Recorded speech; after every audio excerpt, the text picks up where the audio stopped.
Пажар на менскім заводзе, які працуе для расійскага акупацыйнага войска. МЗС працягвае пужаць Польшу тэрактам, а кіраўнік МУС абараняе таксоўца-замежніка, які ударыў беларуску. Пра гэта ды іншае ў кароткім выданні навінаў суботы 25 ліпеня на Белсаце. Пачынаем. У Менску на вуліцы Каржанеўскага гарэў завод «Транзістар», што ўваходзіць у холдынг «Інтэграл». Пасля пачатку паўнамаштабнага расійскага ўварвання ва ўкраіну гэтае прадпрыемства сталася адным з дастаўцаў мікрасхемаў для расійскіх ракетаў. Узгаранне адбылося на падашы аднапавярховага будынку. На месцы працавалі 25 адзінак тэхнікі. Ратавальнікі зліквідавалі пажар праз 2 гадзіны. Яны таксама правялі працы для вентыляцыі будынку. Міністэрства надзвычайных сітуацыяў справаздачыцца, што пацярпелых няма, аднак пашкоджаная маёмасць. Прычыны здарэння высвятляюцца. Сіноптыкі аб'явілі на суботу жоўты ўзровень небяспекі. У некаторых раёнах краіны магчымыя навальніцы і залевы. Тэмпература паветра складзе ад 20 до 26 градусаў цяпла. У нядзелю сітуацыя палепшыцца. Будзе па-летняму цёпла, аж до 29 градусаў, а моцных ападкаў не чакаецца. Пачатак наступнага тыдня будзе яшчэ гарачэйшы, да 32 градусаў. Напярэдадні ж стыхія накрыла беларускую сталіцу. Залева з градам паралізавала рух аўтамабіляў і некаторых маршрутаў грамадскага транспарту. На дарогах фіксаваліся 10-бальныя заторы. Асабліва дасталася паўднёвым раёнам гораду. У МНС нагадваюць, у час навальніцаў і залеваў лепш не выходзіць з дому і адключыць электрапрыборы. Тым пешаходам, каго стыхія застала знянацку, варта знайсці укрыццё, але ні ў якім разе не хавацца пад дрэвамі. Аўтамабілістам раяць неадкладна спыніць рух і перачакаць непагадзь.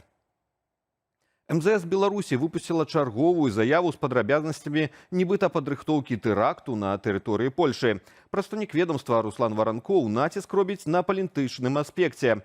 Маўляў, тэрарыстычная небяспека для Польшы – гэта вынік укрывання на тэрыторыі краіны, цытата, «дэструктыўных элементаў», а нібыта запланаваны тэракт – сведчанне глыбокага крызісу і радыкалізацыі сярод беларускіх дэмакратычных сілаў. Інфармацыю пра імавернае рыхтаванне тэракту на тэрыторыі Польшы МЗС Беларусі распаўсюдзіла 23 ліпеня.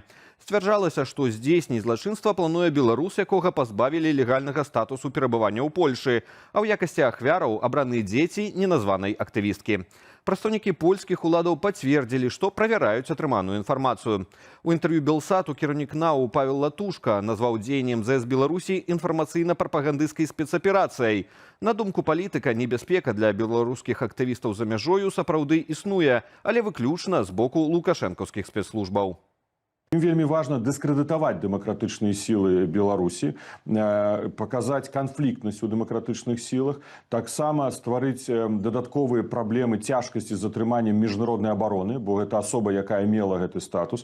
Трэцяя мэта – гэта пранікненне ў дымсілы і паказвае, што фактычна яны маюць сваіх агентаў, і беларускае КГБ раней, чым польскія спецслужбы, нібыта атрымліваюць інфармацыю аб нейкіх незаконных дзеяннях унутры дэмакратычных сіл Беларусі, якія знаходзяцца на тэрыторыі Польшы. Міністр унутраных справаў Іван Кубракоў выказаўся наконт канфлікту паміж таксоўцам Wildberries і пасажыркамі ў Менску. Адна з іх апублікавала відэа ў сацыяльных сетках, дзе сцвярджала, што папрасіла сцішыць музыку. У адказ кіроўца ударыў яе па твары. Міліцыянты высветлілі ягоную асобу. Гэта замежны грамадзянін, які вучыцца ў беларускім універсітэце і падпрацоўвае ў таксі. Мужчына, маўляў, прызнаў віну і раскаяўся. Ён таксама заявіў, што дзяўчына адразу паведаміла яму, што яна блогерка. Кубракоў стал на оборону кіроўцы. Оказывается, всю дорогу, пока они ехали, они снимали этого парня на мобильный телефон. Русский не совсем хорошо знает. Он попросил: уберите телефон. Говорит, несколько раз попросил. Но потом, видно, не выдержали нервы, ударил рукой, хотел выбить телефон. Вот. В итоге она написала заявление. Да, по его действиям мы, конечно, разберемся. Но как только это появилось в сети интернет, все граждане Республики Беларусь, да, наверное, не только Республики Беларусь, те, кто читал, в отзывах пишут: депортировать его, посадить его и так далее, и так далее. В каждой ситуации надо разбираться. Оступился человек, если он осознал, если он раскаялся, нужно ему дать шанс, проконтролировать его дальнейшее поведение. Міністэрства інфармацыі, КДБ ды іншыя дзяржаўныя структуры істотна павялічылі выдаткі. Летась яны атрымалі ў некалькі разоў больш сродкаў, чым было запланавана, сведчыць справаздача аб выкананні рэспубліканскага бюджэту за 2025 год.